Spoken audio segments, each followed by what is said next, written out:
What's up, everybody? Welcome back to another episode of Cho Super Hyper Podcast. How are we doing today? Howdy. As always, I'm here, Super Blast X. Joining me today is Toku Tony. and the crowd goes wild. The first time ever. First time appearance, actually. Yeah, so we're gonna commemorate this first time appearance with a very simple question. Yes. How was your week? Dude, it was boring as heck. Really? Boring. The eventful thing that happened Monday, as I was doing a delivery in an apartment building, I was away from my van like maybe 5 minutes. And walking a bit of a ways, like 5 minutes away, going up this apartment building, 3rd floor, I come back down and I go to open my van door and I see that someone busted up the side of my van door mirror. What? I didn't know this. Yeah, so it looks pretty cool.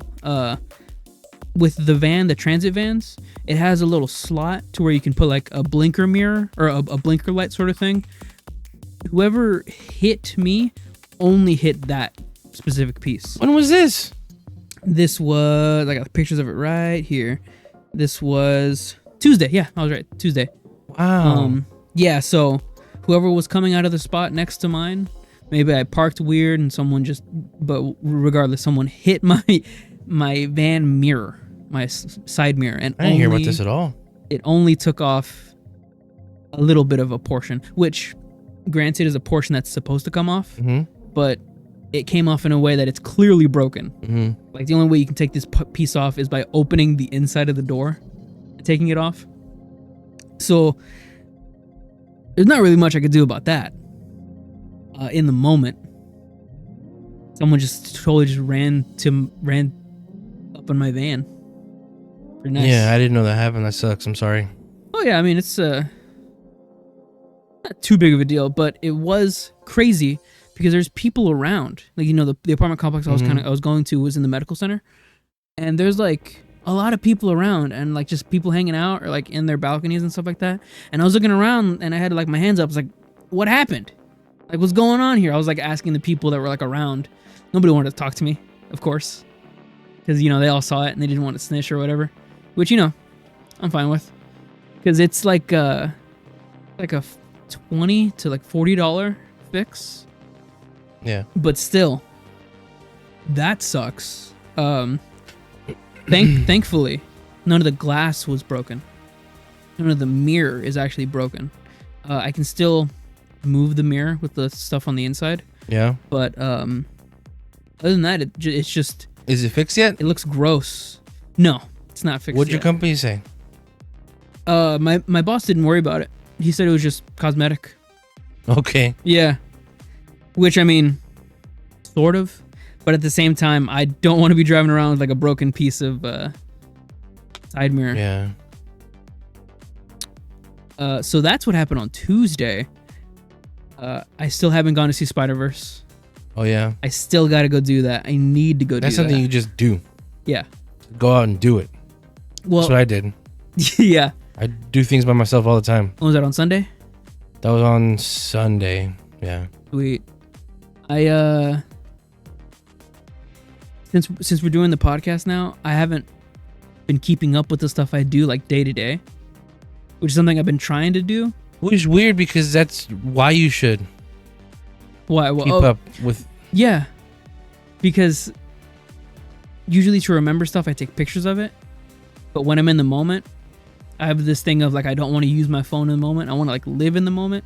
So I don't ever take pictures of stuff. Like whenever I'm delivering downtown or in the medical center, I always go up these 13, 20-story, 50-story buildings. And I look out the windows and I'm like, that looks so cool. I should take a picture of it. But then I don't, because I just want to keep looking at it. So that's what I've been doing recently, going a lot to the medical center. It's been getting really stupidly hot. Yeah. And I know you've been dealing with the heat also, from what you did this weekend. How was your week? This week. Yeah. It was nothing really anything big, but I did get to go to a pool last week. Oh. I put on sunscreen, but the sun be damned. Oh yeah, we're in Texas. I am a couple shades darker, and I'm gonna be honest with you. I like this color on me better than my normal color. Like being a brown man. I do like this color on me better than I do my normal color. So I'm gonna try to, be in the sun a little more because it is crazy hot right now. Out there in Texas. Stay safe, everybody. Put on sunscreen even if you don't think you don't need it. Oh, I forgot. Let everybody like, comment, and subscribe. Please don't forget. Like, comment, and subscribe. Let us know how we're doing. Heck yeah. I want to read your comments. I want to know your insight on how your week was. I want to know what your week was like. I want to know what your thoughts were on the most recent Superhero Time episodes. Oh yeah. Yeah, like, comment, subscribe, guys. Please, thank you. Heck yeah. But yeah, I went to a pool with my nieces. They have a public pool in their neighborhood. And man, that was a lot of fun. I haven't been in a pool. I haven't been in water like that. Maybe 15 years, maybe 20 years, something like that. It's been a long time. Maybe not 20 years, because I wouldn't be right. No, not 20 maybe like years. 15 years. Because if it was 20 years, the last time you've been in a pool was when I was 2? No, you and me were in a pool in the backyard here, yeah. Maybe 10, 15 years ago. 15 years ago, yeah. Still, it's a long time since I've been in water. Yeah. Yeah, it was a lot of fun. I haven't done that. I tried to do a flip. Swim. I still know how to swim, I guess. I know how to float. Really excited. I also went to a furniture store and I got myself a new desk. Yeah. I have a whole new desk set up here. Looks good. I like it because it's a lot bigger than my last desk and it's not on the verge of breaking apart. Yes. Any second. And I also have drawers, which I did not have with the other desk. My hope is to get my art tablet here, like store it somewhere here, and then I could have my desk, my other little portable table. Yeah. Use that to draw on. Yeah. Because I need to get some drawings out. If you guys are listening, the people who I owe drawings to, they are coming. I'm sorry, I just got really busy this week, with other stuff. I.e., my dad ordered a really, really, really nice big pool. It's an above ground pool. It's the kind where you have to install with bars and screwdrivers, and it has a metal wall around it and everything. Yeah, it looks dope. It's a really big, complex above ground pool. And we went there on Friday to try and set it up, and we didn't do it right. Yeah, I heard. So we rolled it back up and said, we'll be back on Sunday, because Saturday my dad was having company over. So, and then Saturday is actually when we made my desk. So I was building all weekend. So anyway, we build the desk or whatever, and the next day, on Sunday, the first thing we do is we go to my sister's house. Yep. Because her fence blew over because of the strong winds we've been having. Yeah, I heard about that. So her fence totally fell on the neighbor's side. It almost got to his house. But we went over there and we picked the fence back up. And then we went to my dad's to make this pool. So yeah, after we did the fence, we went to my dad's house to try to actually put the pool up. We thought we got it, but it turns out there is a leak somewhere there. They're gonna work on taking it down and maybe try to get a replacement for it, because they do still want this pool. It's just there's a leak. What are you gonna do about that? Yeah. So we'll see what happens with that. But it just sucks that I got super dark from that. And can't even enjoy the spoils that we got from that. Yeah, that sucks. That's fine. Well, hey, I mean, it was fun to be outside, sure, but man, it was hot on Sunday. That's what I was gonna say. At least you got to do something, like a work activity. Yeah. Like building stuff. Yeah. That's always fun. I know whenever I was younger, I used to hate being outside in the sun like that, but I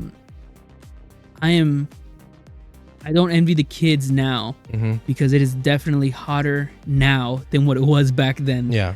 But the heat that we're feeling right now was not the heat I felt when I was like 8 years old, hanging outside with my friends or whatever, or just like being out and about. Yeah. Because this is crazy. Yeah. Very uncomfortable. We had a storm, super crazy storm, wind, thunder, and everything. That's how the fence fell. That was Saturday night. Okay, yeah, Saturday night. That craziness, ridiculous storm, super windy. And then right after that, incredible heats from the humidity. It is crazy. I'm not sure if kids are going outside as much just because of with technology and the tablets and all that. But I think them being out now is a little more dangerous than it was for us. You think? I don't know. When I was a little kid in elementary school, yeah, I remember being out in the neighborhood and playing with my neighbors. Yeah. Whoa. Yeah. We used to actually like do tag among 3 houses. Oh wow. Or hide and seek. Mm-hmm. We did neighborhood kid stuff. I don't want to say it wasn't as hot because I don't remember.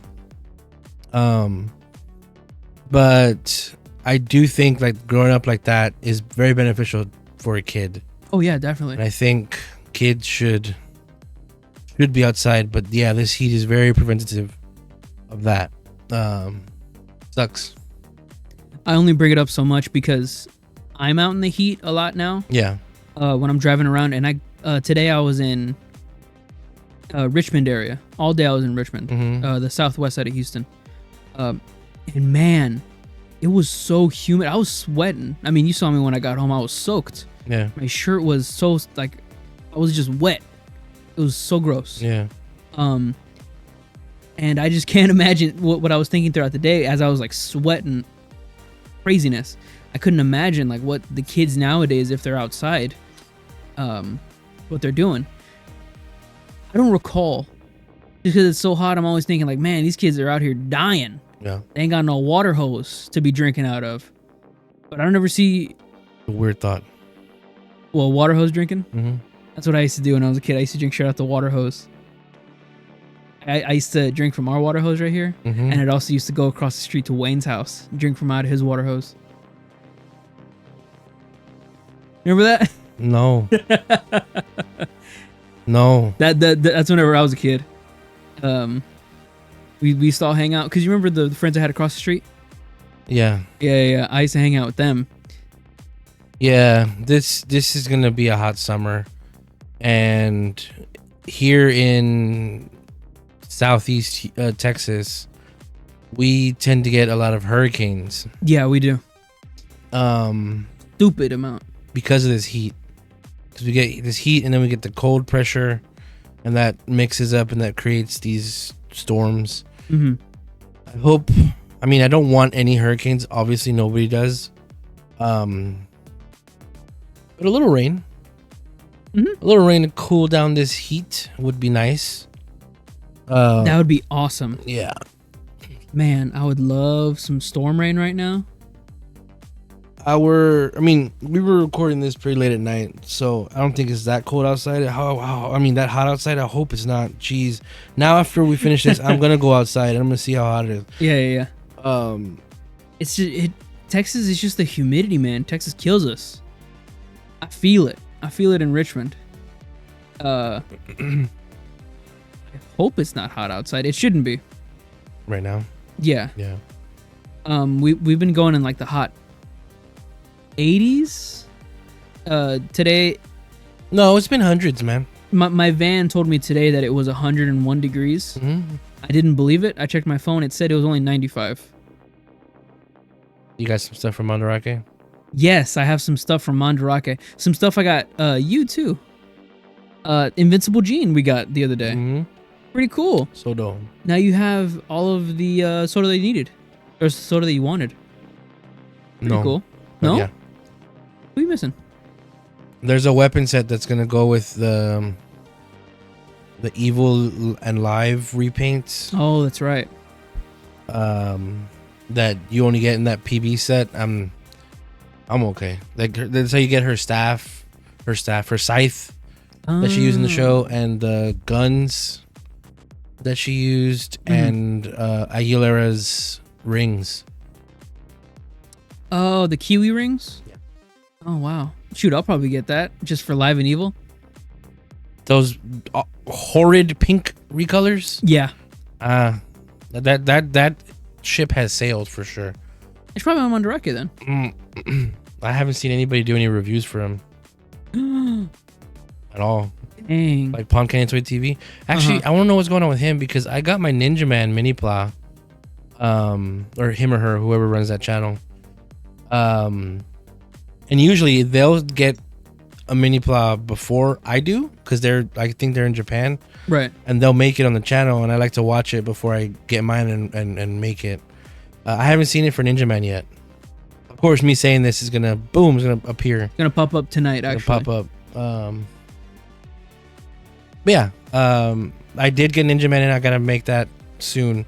And once I finish that, I'll have done all of the Kaku Ranger mini pla. Is this a re-release? Cool. No, that's new. Okay. I was gonna say, because if it was a re-release, then he probably wouldn't make a new video for this one. No, it's new. That is new. Then that's strange then. Yeah, I want to see what's up with that. I got some CDs. You know I'm obsessed with Mao Yusha. The arch enemy and hero was what's called in the US. I got the OST today, or the other day. A package came in today. Don't tell me you ordered a katana. No. What was that? What is I ordered a katana? Oh, I saw it. No, it's a ruler. Okay. It's a ruler. Ordering a katana from Amazon? I don't even know where it was from. I didn't see Amazon. Oh, okay. Well, then it probably wasn't Amazon. No, it wasn't. UPS dropped it off and rang the doorbell. Oh, I need a signature for that. Sweet. Or no, just for us to see it? Yeah, I guess so. Oh, wow. No, so this OST for this anime is like nowhere online, since it's a very niche show and a very niche like OST. You can't find anything online of like the audio, like full. There's some samples of it on like this one website, but you can only find the listing of one of the OST CDs. I got both.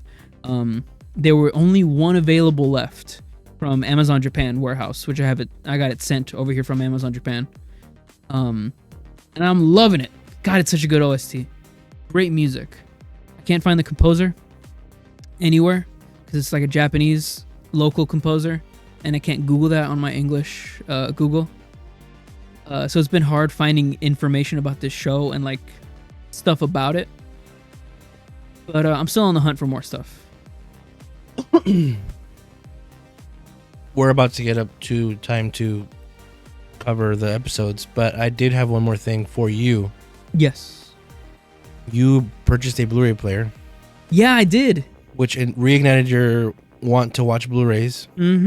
Specifically. And in the living room, we have a Blu-ray player, like a traditional one. You got one for your computer. Yes. But in the living room, we have a traditional Blu-ray player connected to the TV. And that reignited your want to watch Blu-rays, and you are actually in the process right now of rewatching Kuga. Hell yeah, man. I love Kuga. King-Ohger. And yeah, he's the DVDs for that are so much better than online. Blu-rays. Yeah, the Blu-rays for that are so much better than online. Yeah. It is crazy ridiculous. Yeah. Like a higher frame rate, higher quality. This is always going to be true. Yeah. Disc is always going to be better than streaming. Always. Or having the file is always going to be better than streaming. Yeah. Because you just get a better and clearer picture. It's kind of a shame that streaming is sort of taking over everything. Because the reason it's taking over everything is because it's easy. Right. That ease of access when it comes to streaming, just, you can lift your finger and, oh, look at that, I'm downloading or I'm watching literally anything. Yeah. Versus having to get up and change the button for, or change the disc for whatever you're watching. Mm-hmm. But yeah, so you're liking Kuga? I'm loving it. It is boring. No, it's good. I'm just really a fan of boring media. I love The Irishman, and I love. We're not going to talk about The Irishman. No, but it's so good. I love The Irishman, and I love.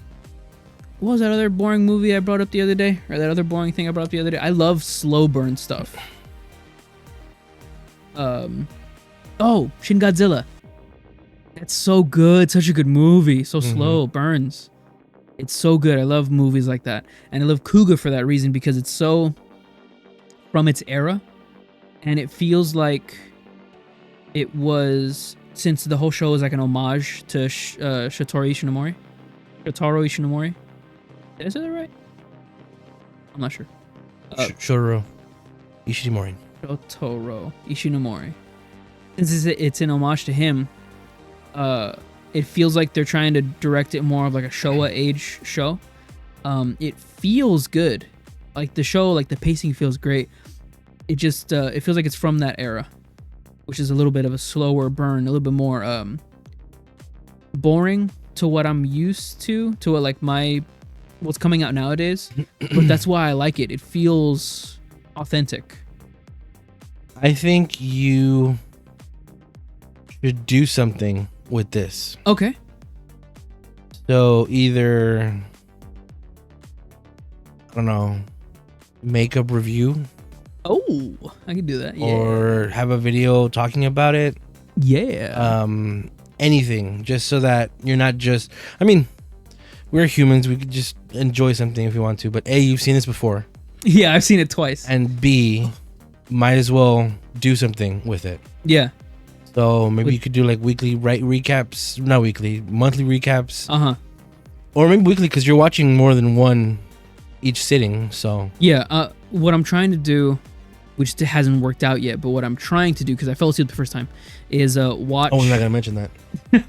I fell asleep the first time I watched the Blu-ray, not because it was boring, but because I was tired. Sticking to my story, to watch the entire disc, which is like 7 episodes, I think. Watch the entire disc in one sitting, see how I feel about that, and then go to the next disc. That could be good. That's a good idea. Thank you for that idea. I'm gonna get on that then. How did you not think of that? I'm absorbed into Kuga. I didn't think about making something out of it. I just thought of like enjoying it. Every week. Well, that's when we started this. You were like, hey, let's record something for the channel. Hey, let's play something. Hey, let's record. And you wanted content so bad. I know. And now it's right there. And I could do it so easily. Oh man, you know what else I could do? What? I have a laptop. I could do a live cast of it while I'm watching it, talk about it as it's happening. It'd probably be really boring. Why would you want a laptop? I have a laptop. Why would you want to use a laptop? Oh, so that I could live cast it. What do you mean, like commentate it while it's? Yeah. Like Why would you need a laptop for that? Because I can't run the cord throughout my computer. What cord? The mic cord. What? You didn't just get a Blu-ray player for your computer? No, you remember it doesn't work. What? Yeah, no, so the Blu-ray player works. But you remember I told you Windows does not have the capability That's right. of right. playing No, I thought you Blu-rays. said you had to download something and you did. I didn't download that. Download it. I ended up not doing that. One, because the thing that you can do is that you can just rip the entire DVD and then having it play on a file, which, you know, whatever. I love the menus and I love having like the option of skipping chapters and all that. So I'm just not gonna do that. There's also like these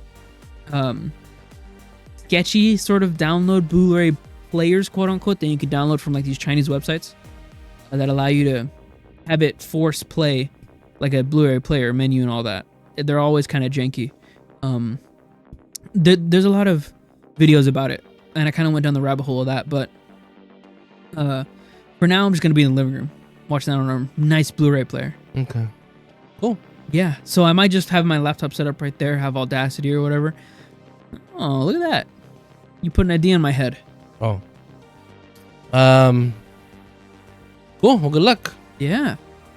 Out in the open. Hell yeah. Where anybody can walk in. Oh yeah, I mean that's the fun of it though, right? Yeah. Because it's gonna be like. Oh yeah, I'll probably cut it up too because I can't screen cap Kuga episodes. Mm-mm. Oh, that's the first obstacle in my mind now. Having to what's gonna be in the background. Oh, it's on Shout TV. I could just do the screenshots like how we do for here. Yeah. Yeah. Hey, look at that. You want to get into the episodes? Yes. Oh yeah, real quick. You remember that friend that I was telling you about that was in the dance group, the auto dance group? Yes. Danya. She actually, I mentioned the podcast to her, and she subscribed, and she was like, "I'm gonna watch every video," and share it around. Okay. That's cool. That's cool. That's like the first friend that's not like the guys in that group that's like actually been like, that's awesome. I'm gonna spread it around. Cool. That's cool. Love that. Cool. Hell yeah. We could use your support, guys. Absolutely. Danya, if you want to pitch in $20. No. Oops. Well, you know. Okay. Let's do it. So in Kamen Rider Geats episode Son of a Gun. Oh, nice. I don't know what episode this was. 39. Christ, I think you're right. I am absolutely right. I edit the videos. Wow. Damn, I didn't do the thing. Let's hop into superhero time. I can do it better. Yeah, it's 39. It's time for superhero time. Oh no. Let's do it. Okay, so this is the first episode where we see what happened after the great, what was it called? The Grand End. The Grand End. Yeah. It turns out it was postponed. Mm-hmm. Delayed a little bit. DGP is still here. Some of the sponsors are still here because they got their wishes granted. Mm-hmm. So we find out that Ace has the powers of creation. Yeah. He can do whatever he wants. And one of the first things he did, which is what we see here, is he gives the memories back to his three homies, the three main writers that we've been following this whole show. Right. And himself, of course. And Sarah. Oh, and sorry, well, everybody. But it's important that we know that these three remembered. Mm-hmm. I tried to. My favorite part about this episode was that she was in it a lot. Yeah. She was in it a whole bunch. You're gonna see some pictures of her, maybe back to back. I was just taking pictures of her. I'm sorry. And then we get a new intro because it's a new game or something.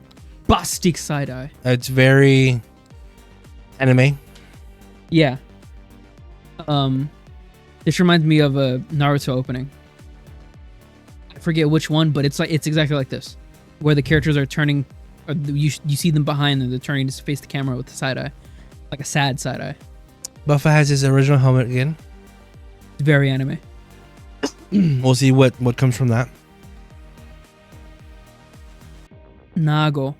She doesn't have her ID core. So in this episode, they talk about how Sarah and Nago can't have their ID cores back, and Geats in the beginning says something along the lines of riders with the broken ID core, or the broken ID cores never came back because I guess he tried.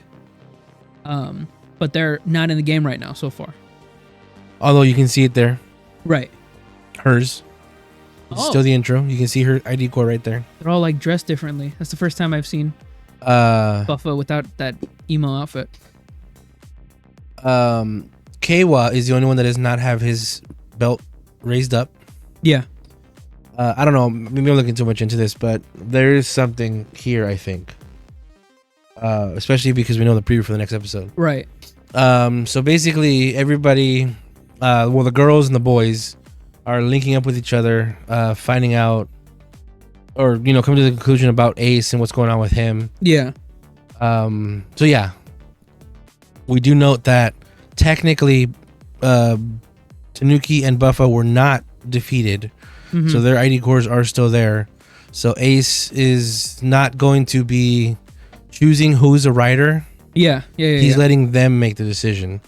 If they want to risk their lives to help, they can. But right now, he's sort of doing the selfless hero thing where it's my responsibility or whatever. Right. He claimed that he's doing his DGP, his own DGP for some reason. He was hungry. Right. Him using the God of Creation powers uses up a lot of prana for him. Sure. What's the real name? Smeggle? Gleam, like Kamen Rider Gleam. So he I don't know. I know people eat, but this reminded me of Niram. Because Niram was eating a whole bunch. Yeah. But every time he ate, he was like, "Oh, this is magnificent," or whatever. Yes. This looks like Geats is eating for that was a good voice he did. That was hilarious. Nourishment. Yes, he because apparently his creation powers uses a lot of gleam. Yeah. So he needs to eat. You like that great picture. That's a good picture. That was pretty good. It's him. It's him for real. No. It's supposed to actually be him. No, it's him for real. Right. No, it's him. He's that guy. Ace. It's not a stunt double that you don't see the face of. Ukiyo Ace. Professional skateboarder. Which, okay, Ace, you don't see him. It's not him. But you do see later on in the episode Kawa doing his own goddamn stunts because he's a writer, dude. Yeah. God, he's so cool. Yeah, those some cool shots. So there was this weird thing in this episode where it turns out there's little mini Jamatos. Yeah. Since we're not gonna be covering the episodes beat by beat anymore, we are just gonna be doing spoilers. Oh yeah, just throughout forever. the episode, whenever. Yeah. So we find out that these mini Jamato are being concocted basically in a lab, and they're all tiny. And we find out that it is Daichi. Daichi. Daichi Mura. He's back. Yeah, he's back. And everybody getting the memories back means he got his memory back too. Right. So he's sort of obsessed now with Jamato. Yeah, he said he wants to be the Jamaeti. Yeah. The winner of the Jamato games that don't exist anymore. No, but that's why the Jamato are back, because, well, they're here because they're not part of the grand end. Right. And Sumori basically says the ones that get left behind sort of are left in like folklore. Oh yeah. And like scary stories. And stuff. Yeah. That explains them away. So you sort of have to exterminate them while you can, which is what Geats is basically doing. And of course, Geats already knew that. Of course. He says he figured. And also, he also said that he's been around for 2,000 years. So he's trying to do it all by himself. Yeah, and the Jamato are not actually what she said. These are me being manufactured by this guy. Yeah. A little one will come up to a person and it'll like be absorbed into them and they'll become a Jamato. Very Buggle virus-esque. Buxta. Neon's moving out. She's got her own place and her big sister's gonna help her. Yep, canon. Yeah. So they're seeing all the events. That's a bad picture. And Punk Jack's back. But Punk Jack is back, and he's sort of really cool with Ace now. Yeah. For some reason, they're buddy. In my head, I'm still thinking about like the connections for the one wish that he made, because he brought it up before that him and Sumui are sisters, or brother and sister. The wish, from what I remember, it was he wants the DGP staff to be his family. So I'm assuming that their sister and brother, and they're both brothers. That's in my head. That might not even be, but that's just what's in my head. I think we need to watch that Punk Jack special. Because Yeah. You're right, but I don't think he was explicitly DGP staff. I think he was hired to do stuff under the table. Oh, okay. Because what okay. he sort of asks for him from here is, hey, see what's going on with management or whatever. Yeah, right? And then, yeah. So it feels like he's not really like a DGP, like staff member. He sort of just works for them. Yeah, true. Especially since one of his main goals at the beginning of the show was that he wanted Muri. Yes. yeah. So that'd be weird now. See? Good picture. I do like that they kept this little bromance that they have after, Ace beat him up and then gained his trust. I like how they're still buddy. And, Punk Jack called him his brother the other day in like a familiar way. Like, they're cool with each other now. I'm glad that they didn't. That's not like a pass off thing. Mm-hmm. Oh yeah, so Ace is investigating the plants and he sees something. Turns out that it's Daichi. But yeah, this was it's Jamato body fluid. Gross, I didn't like dude. that. Gross, dude. But Kay was writing out like his resume or whatever, and right here it says work experience, being a Kamen rider. But as that appears on screen, you hear the Cyclone, which took me the hell out when we watched it live. Yeah, like where the hell did that come from? Especially funny because we had just seen Shin Kamen Rider. Yeah, last or the week before, and that sound was everywhere. And that it was all over the movie. It was pretty good. But yeah, this was interesting. Yeah, and the Cyclone motorcycle is so good. So why was that there? Because why was what there? Sound. Because does that mean Kamen Riders are a thing? I guess so. And that Ichigo was a thing, and that's how they know about it, or probably not. That deep. Shouldn't think about it, right? Yeah, no. Yeah. But it is cool. Work experience.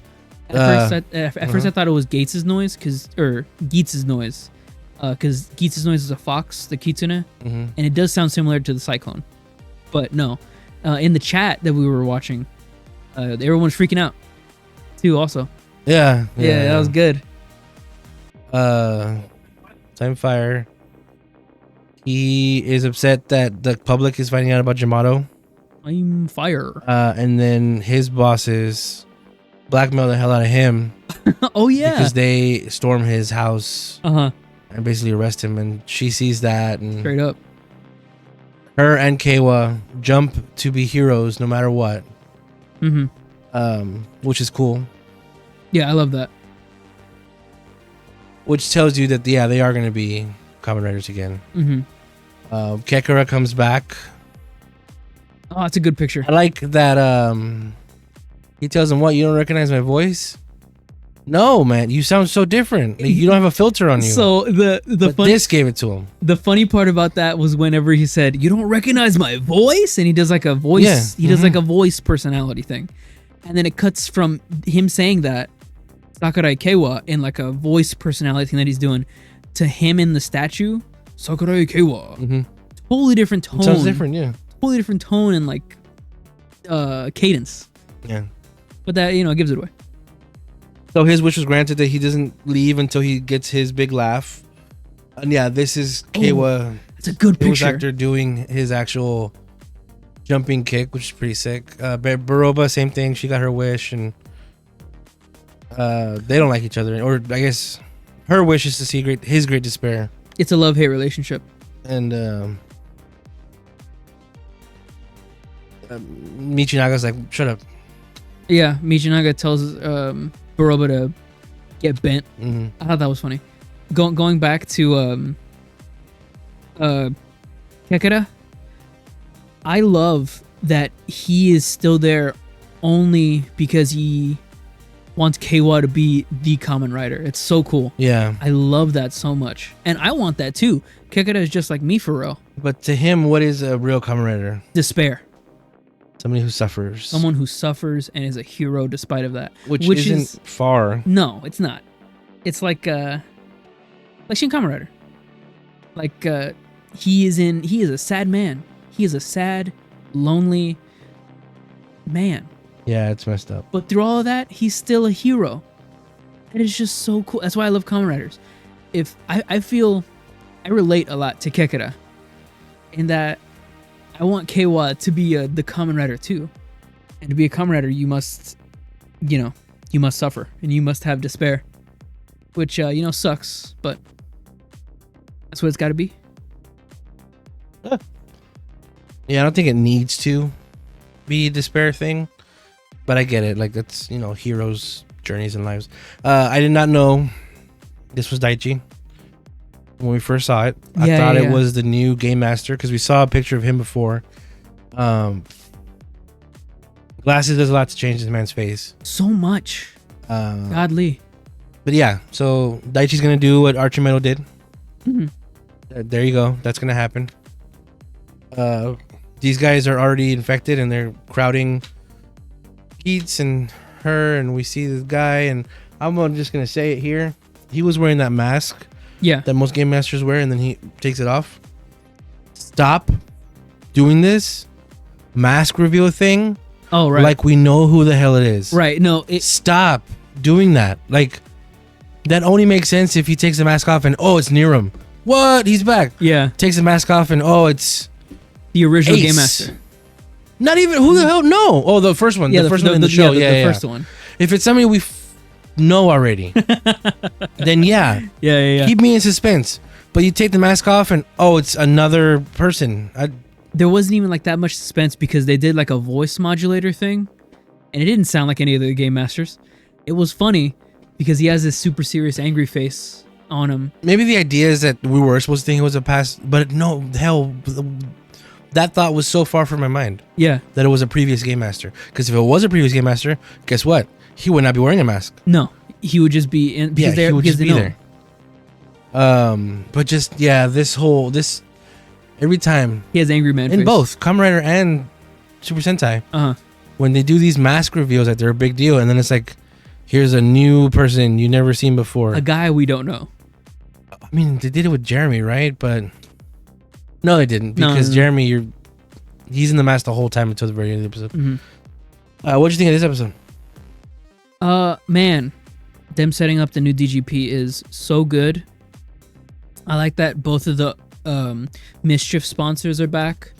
I like that they're bringing back Daichi in a way that is very much in his character to be a crazy aloof guy that has like a crazy genius sort of thing, or like a what do you call that, like a control freak sort of personality to him. A backstabber, I guess, just a bad guy in general. I like that they're making him now the none of those are synonyms. Game Master. Really? I like that he's a bad guy now. Yeah. And I like that Baroba and Kekera are bad guys still. That brings a lot. They telegraphed that he was going to be with the Jamato a long time ago with the Jamato butt buckle that she offered him. Oh yeah, I remember that. That's what this is going to lead up to. I think. Mm-hmm. It just sucks because I don't like this character. Like, I'm tired of him. Yeah. Yeah, he just ups and downs a lot. But yeah, I thought it was an interesting episode. I like that Ace has his own powers, and we get to see what happens to the other writers that aren't writers anymore. They're just sort of living their lives. Yeah. Especially Neon. She's just sort of living her life. Yeah, that's cool. It's just that this feels like an epilogue. Oops. This feels like the show could have ended last episode with the great end and everything. Yeah. But this feels like it's just dragging on, which is something kind of that this writer does. Yeah, no. With his shows. Definitely. X8 could have ended like 2-3 times. And then 01 was just damn because of the quarantine. Yeah. But yeah, I want to see what happens to this because I want to see how they're going to stretch this out even more. We do see next episode Keiwa gets another suit. Yep. It's a repaint of Tycoon. No, not Tycoon. Command. It's a repaint of Command. Sweet. So we'll see what happens there. He looks so sad. Yeah, so he's probably gonna get. Yeah, it looks like something's gonna happen to his sister, maybe, or something. I don't know. Yeah, and that unlocks his true form or something. I doubt it. We'll see what happens because I feel like they've connected her with Neon, that if something happens to her, Neon Molly probably will freak out too. So yeah, we'll see. Well, I was gonna say earlier because Sara is not in the intro anymore. Yeah, she was taken out of the intro completely, and Kei was the only one that is super not with being a Kamen Rider at the moment. He's the only one, like how you said, with his belt buckled down and like looking in despair. I think that is like a foreshadowing to what's gonna happen in the next episode. He also was upset that the goddess was gone. Yeah. Oh yeah. Because she can't repent for what she did. Kind of. Damn. Yeah. I mean, he wants to bring back his friends, or not bring back his friends. He wants to, revive everyone that was dead. Yeah. Man, I can't wait for next episode. This is so good. I don't care about this new Game Master, whatever. But I'm glad that they're still doing the DGP sort of thing, and I'm really curious as to how these other people connect with it. All right, King-Ohger. It opens with. I'm not gonna go through the whole episode, but yeah. What did you think of the episode? I like that the main focus was on the Kaguragi. Yeah. Was on the Kaguragi. No, was on the Dubioski family. Mm-hmm. Dubioski. Mm-hmm. I love that name. I love saying it.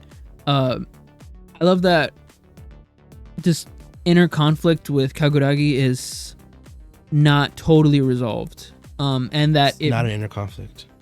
Well, with his sister and with Rackley's, that he has to be under Rackley's foot. He doesn't. Well, no, he doesn't. No? No, dude, at the end, she's totally... Right. The very last thing she says is, we're gonna... But does he know that? Yeah. Are you sure? Yes, that's why he smiles. That weird thing where you see it close up his eyes and his teeth. Yeah. They know each other. Yeah. From what I got of it. That's what they do. I'm getting the impression that is what these... Because even when he's fighting the bad guy in this, Kamen Rider Black RX. Yeah, Kamen Rider Black. He tells him, if you want to get something, you have a lot to learn about deception. Yeah. Which makes me believe that that's just what they do in tofu. Yeah, that's exactly what I was going to say. I was going to say that she is deceiving not only Rackley's, but also her brother. No. In a way. No, I don't think so. Because she says, we'll defend tofu. Yeah. She's like very much still with her country. Well, yeah. And he was super overacting. Okay, so what happens is the reason she's quote unquote being held captive in Shukadam is a long time ago. I just like that shot. Ooh, that's a weird light. 15 years ago, the original king of Tofu, during the Wrath of the Gods, he hoarded a bunch of food and a lot of people died in his country, and it made the country really desolate. Kaguragi led a rebellion, took over the throne, and he took the place of the king. Which is interesting because there's another person who does not have royal blood, but he is the king of the country. Kind of like Yanma. Mina Ran, straight up, she's a princess. Yeah, straight up. We don't really know much about Rita, but we're gonna find out next episode. Yeah, Rita episode next. And then about Kira. But here, this was 15 years ago. Again, the Wrath of Gods impacted somebody else's life. Right. So he basically, to get back the crops the way they should be, and how tofu is like this really nice, abundant plant life and food and everything. Yeah. He's using the demi shoe gods. Yeah. From, I guess, Rackless has them, or he's just borrowing them or using them to help maintain tofu as a bright country of bountiful wealth and all this whatever.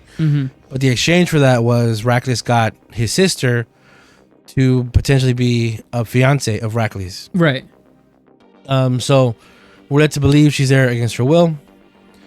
We find out this episode that Rackless wants to negotiate peace with Death Narok. And he asks for help from Jeremy, because Jeremy's half and half and he knows how to connect both. But Jeremy says, if you want me to help you with this, release his sister. Otherwise, I'm not going to help. And Rackless says, no, that's actually her decision to make. Yeah. So when they go up there, turns out she is smitten for Rackless. She loves him a lot. She is enamored. She never wants to leave. She says she thinks tofu soil made her itchy. Yeah. Or she was allergic to it. Yeah. That was good. And this whole time while she's doing this and hugging up on Rackless and everything, I should just keep playing the pictures. So yeah, those are the demi shoe gods that he's using. Kumo. He's very much overreacting to what she's saying. I thought that overreaction was him being for real. No. You don't think so? I think that was legitimately him freaking out about Suzume. Oh, her name's Suzume, by the way, like the movie. Yeah. Also, you see that in the foreground? Super foreground? Super foreground katana. That's a sword, right? Yeah. At the end of the episode, Kartana. she's holding it and she unsheaths it. Yeah. She's in on it. Yeah. Okay. I do like this, that they're like having a phone A FaceTime. conference call, FaceTime, yeah. A Teams meeting.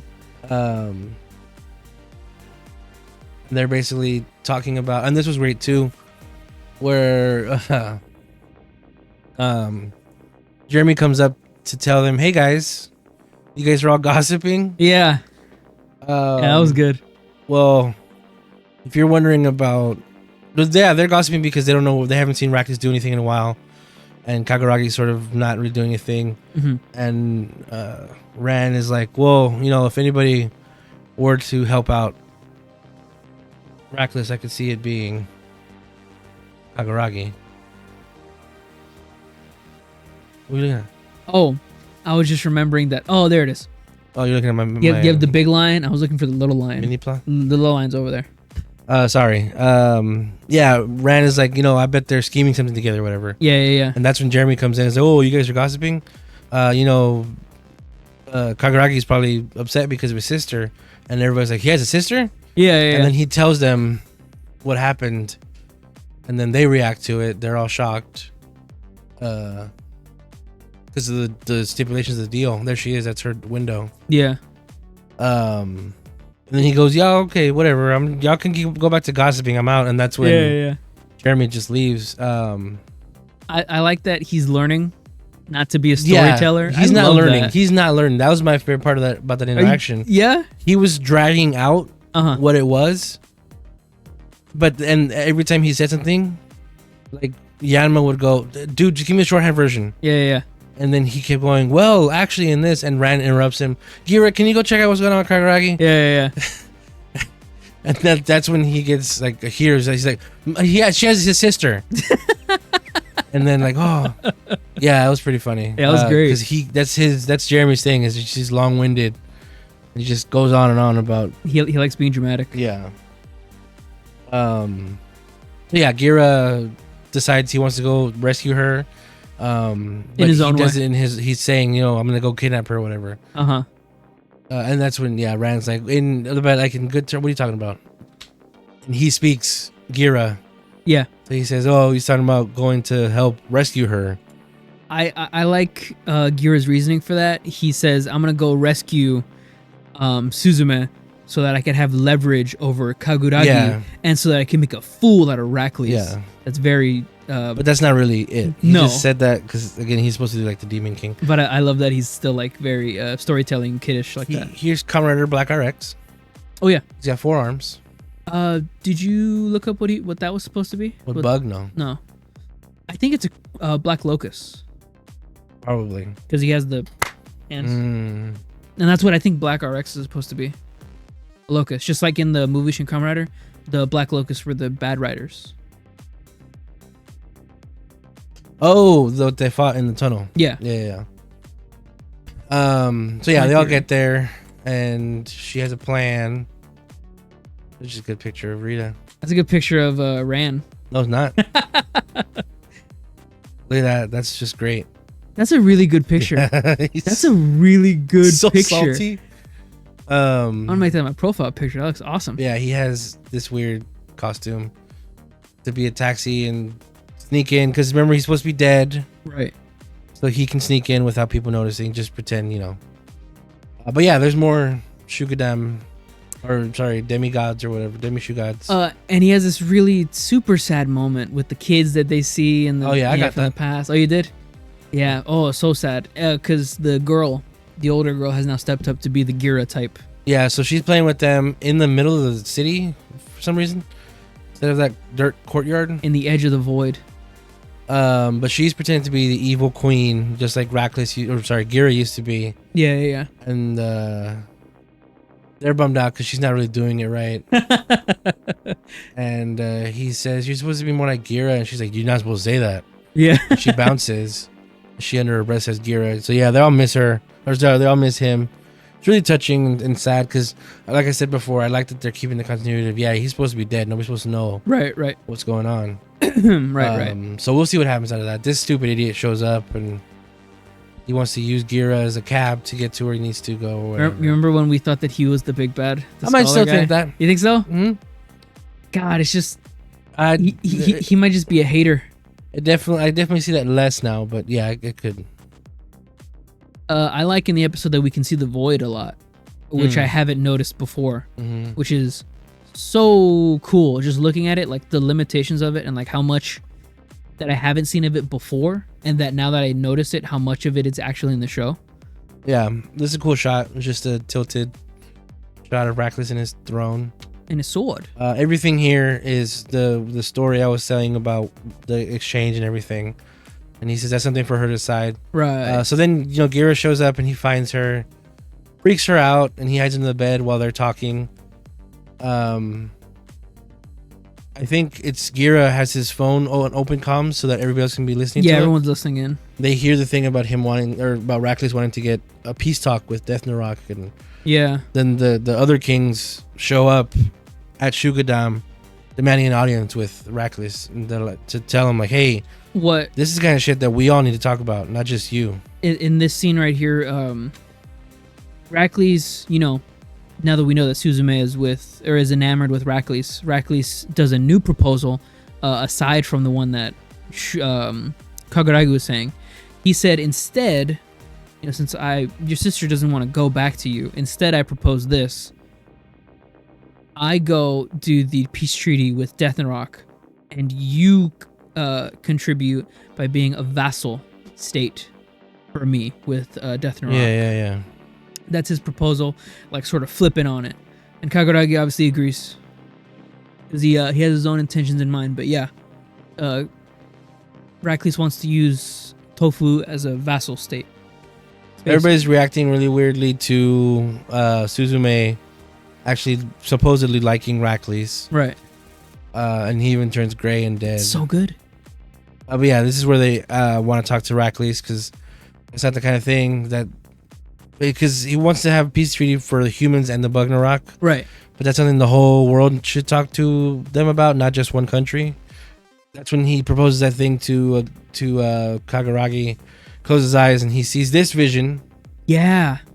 Which I think just means he's that into crops and farming and everything. That's just what he goes back to all the time. I'm thinking that's a flashback from like when he was a kid. He's remembering like what he could lose. Okay. I thought about it more poetically. And then he agrees to help. Oh, that's a good picture. She remembers. Wait, did I imagine that guy? And then he's there. He falls, and the Bugnarok show up. Rider Black RX. Damn it, I was gonna say that. They show up. 4 arms. And then Kaguragi deals with this by himself, and he does it. Oh, he shows up too, but that's because Red has to fight every week. They're gonna flip that boy. Oh, he flipped him. Flips him at an incredible speed, and then he steps on him. Then he does his slash on him. Look at those big eyes. It's just a cool shot. Beautiful big old eyes. And then the bug gets big, and then that's when Spider-Man comes up, and he says, "No, let me help out since you told me that good story." Here he is. Finally. I still like it a lot. This suit is 100% CG. There's no actor. There's no actual suit for this. Yeah, unfortunately. Which is the first time the sixth suit is just 100% CG. Yeah, I think it works to its favor and for its disadvantage. One that we're probably never going to see like a really good shot of King-Ohger and this mech side by side. One's always going to be CG. Yeah. Or unless they're both CG. But what works in favor of that is that they can use the mocap, which looks great now that Sentai has experience with all that and like how to use it and all that. This looks so good. This fight sequence that they have with Kamen Rider Black RX and Spider-Man. Damn, that's a good sentence. This fight against Kamen Rider Black RX and Spider-Man looks really good in CG. Super Sentai. Yeah. Uses chainsaw. It looks pretty cool. Yeah, he gets the chainsaw millipede arm. Which are also CG. And he goes in for the slash. And then there he is at the top, like the top of Empire State Building. Spider-Man would hang on to, look out. Or the top of the Chrysler Building. Yeah. Or Tobey Maguire Spider-Man. That was I really like the way this mech looks. I think he looks sick. I can't wait to get this mini pla. I like that he is so mobile and agile. Yeah. And the reason I say I think he's the first one is because in Zenkaiger, they were all suits. Even Zox's was a suit. In Dawn Brothers, Tora Dragon was a suit. Yes. Even though there was a lot of CG with it. Yeah, this is the first time a main mech, so the sixth mech is just straight up CG. Which is fine, that's where we're going. As long as we still have actors being Rangers, even if they're robots, that's fine. I just don't want all the show to be CG. I like that the Spider-Man mech has goggles. Yeah. That is so cool. So cool. And in here, they find out that Gira was here the whole time. That's a good shot. They didn't even know. And Gira's pissed that he's not, that Kakaragi isn't doing more to fight for his sister. Kakaragi's just, yeah, chill, dude. We got this. And there, yeah, you see now she has a sword in her hand. Okay, I see. Yeah, I see. Yeah. And she even says, I'll get you, or she says Oni-san, my brother, right? Or something? Yeah, she says, I will dig through the dirt and put mud on my hands to for the bounty of tofu, or for the salvation of tofu. Yeah, for her, yeah. You still don't, you think he doesn't know? No, I thought, so in my head, I know, this context and, the thing that relates to it. In my head, I was thinking that she is doing this for herself, like how Kaguragi is doing this and hiding it from the other King-Ohgers. Like, he's hiding it from the King-Ohgers, she's hiding it from her brother. I thought he wouldn't be in on the loop to make it more convincing, to make the deception more convincing of Rackley's. No. To deceive Rackley's more convincingly. I think one common thing in this show so far is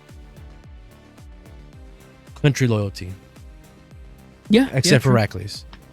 I think everybody that lives in their own country, the king of their country, and the people that follow are very loyal to their country. Yeah. So yeah, I think we'll see more of her in the future. Might be cool. And then we go to Helheim. Oh yeah, straight up. No, yeah. Where Jeremy sets up the meeting, and Rackley's goes on his own, and he meets Death Narok. Yeah. Get this epic showdown. No words, and that's just how the episode ends. This is also, I don't know if you can see it in any of the shots, but in the background you see Real Soul Brown in the background as well. Yeah, Real Soldier shot some stuff here too. Real Soldier Brown is here. Real Soul Brown. Also, the ship for Q Ranger is also in the background there. Also the Flaming Knight key for Real Soldier was also here. And then the episode ended, but I had to get a shot of the preview for the next episode because, come on. Oh yeah, Little Rita. Next episode is going to be Baby Rita, and we're so excited. We're gonna see. I don't know. It looks interesting. We're gonna see something different. This is the start of the tism. Maybe no. So what do you think of the episode? I really liked it. I really liked that this was a Kaguragi focused episode. Mm-hmm. I like that they introduced her and that she is now gonna be a main character or like in the background character. I like that she's established now, because before it seemed like she was just like the helpless maiden in the castle, you know, with the that you have to go and get. But now it seems like she's like her own character. She has her own thing that she wants to do, and she has her own goals and motivations. I really like that, and she's not just the helpless little sister. Yeah, we just met her, so we didn't really get much, but with it, what we do get is good. I mean, last episode is when I decided, you know, okay, I'm with Kaguragi now because he has a reason for this. Yeah. For the way he's like deceptive and everything. You're right. I do like that she is also in on that kind of deception. But yeah, that just sort of speaks to how that country is, especially like I said, with what he said when he was fighting the bad guy. You need a lot more work on how to be deceptive or something like that. Yeah. Also, I really like that they made Kaguragi's character, since we did learn about his backstory a lot in this episode, or the major points. I like that they made Kaguragi a rebel rouser. That is so cool. He started a rebel rouser. He started the rebellion to overthrow his country, man. Yeah. That is so cool. And that this is his sister that helped him out with it also. Or maybe not help, but you know, he is a rebel. I mean, she could be 15. He's a freedom fighter. Because that Wrath of the God, Fear of the Gods was 15 years ago. So. Oh, true. But yeah, I love that he's a rebel, straight up, and now he's a king. This might be the thumbnail. Maybe it's either that or I'll get a better shot of this guy. Oh yeah. That. Man, that's such a good mech. Yeah, I really want to play with that. It works so well because he's CG, because he's so mobile. Yeah, I guess it fits in the same way that the first time. I'm bringing up Real Soldier a lot. The first time we ever saw that mech in the first episode, it was CG. Nights, yeah. And no, it wasn't. No, it wasn't. Okay, no. That was all practical. It was all practical, but it was a different style of mech. It was like a person. It wasn't like a robot. It felt more agile, and it felt more Ultraman-y at the time, like Ultraman at the time. The bad guy felt like Ultraman. Yes. What the setting? Okay. The setting and all that.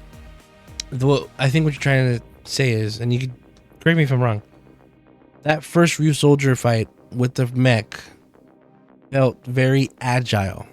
And it was. Because he was moving around, jumping around, and it was a suit.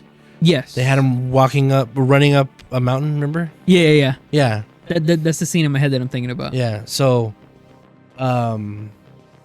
that's what was special about that, was that they made it look agile. Yeah, I love that. It could actually do stuff. And that it wasn't like the Denji Man robot where it's just all blocks. Yeah. Like a robot. Yeah. And I love that this is just like that, even more so. He's a Spider-Man. Yeah. Looking forward to the next episode, especially since it's a Rita episode. I do like that the last 3 episodes have been about one of the King-Ohgers. I was just about to say that. So we got Yanma, then we got Ran, then we got Kaguragi. Next, we're gonna get Rita. Yeah. This goes against what I was saying a long time ago about how these feel like mini movies. Yeah. This is episode 15. This definitely did not feel like the end of a movie. No, this here, instead of the 5-episode arcs, this one could be a little bit longer. Maybe. I don't want to do that anymore. I think the first 10 episodes fit that, but I think now it feels like like a regular Sentai episode. Okay. So especially since they're not really utilizing the 6th anymore.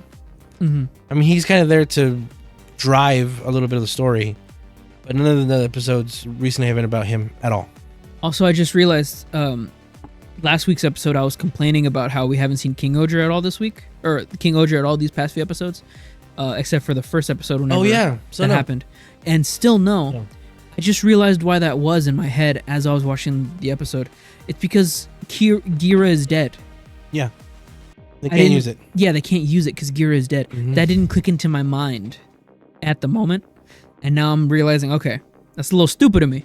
But in the same way of now that the 6 is here, he can use his mech. Gira has to come back at some point so that we can get King-Ohger. I'm not sure if that's going to be anytime soon. Now that we're, it's around the corner because he's going to combine with it. Oh yeah, this one. Oh yeah, that's high. Super guts high. Yeah, the name of it is kind of cool. I'm going to say spoilers. Spoiler alert. The name, we got it from like a toy catalog, or God damn it. Or no, from the box of the Legend True God mini plus set. Oh wow. Okay. I think. Anyway, the combination for King-Ohger and this guy is Extreme King-Ohger. Extreme? Yeah. Whoa, okay. Yeah, so we'll see what that looks like. What does that mean? But man, I can't wait I want this toy so bad. Yeah, I like the episode. Do you have anything else? Yeah, I was gonna say something about damn, this was important at the moment. Important at the moment.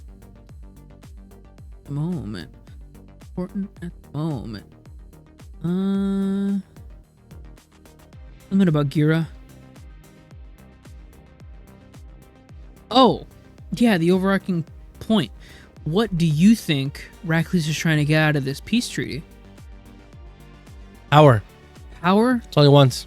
That's all he wants. Right, okay. So, I didn't think, whenever he was like, okay, I want to have a peace treaty with Death and Rock, in my head I was thinking, okay, he just wants to get close to Death and Rock so that he can kill him and be absolute tyrant. But it could be something totally different than that. It could just be that he just wants more power, be combined with Death and Rock, and that could be its own sort of plot. I think he knows that, or maybe he feels that fighting Death Narok, Bug Narok, is not going to go the way he wants it to. So I think he wants to jump ahead. Okay, so he's pre-planning. And get what he can out of it. Maybe like one of those things where, you know, a big bad comes and then you got this little Weasley looking guy who's like, hey, you know, you need some. Actually, it's Gaim. Michi with the I forgot what they were called. Overlords. Oh yeah. Michi with the Overlords. Michi's like, hey, you know, you let me survive and my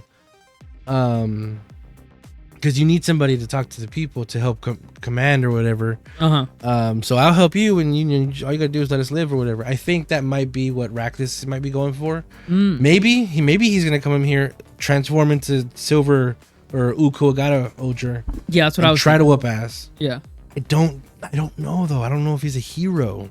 No. That I was thinking about that. I was thinking that he was just gonna beat up on Death Narok, kill him, I guess, if he can in the process, or do something or other, and then like assert his dominance as tyrant.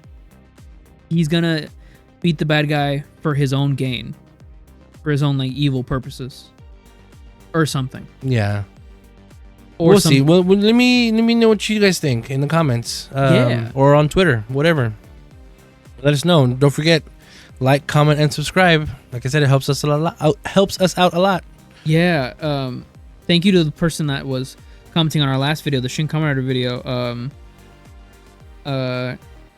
Jaime Martinez. Shout out Jaime Martinez. They were correcting some of the wrongs that I made about the show. My memory was a little bit rusty. I wasn't like speaking out of like 100% fact. And I learned a lot actually from the comments that they were talking that I just totally forgot to mention in the video, or that I remembered about. So thank you for the feedback. Thanks everybody for listening. I have been Super Blastex. You can find me as that everywhere online. Twitter, YouTube, Discord. I got my name in Discord, my official name. Oh, cool. Super Blastex. TikTok, you know, all that stuff. I want to hear from you guys, so let us know. Heck yeah. And I have been Toku Tony. You can find me everywhere at Toku Tony, except for Twitter, unfortunately. On Twitter, I am Tony Toku. Yeah, man. I have my own YouTube channel if you want to check me out. Doesn't have anything on there, but come by for the Cougar reviews coming soon. Woo! Yeah. All right, everybody. Thanks for listening. Goodbye.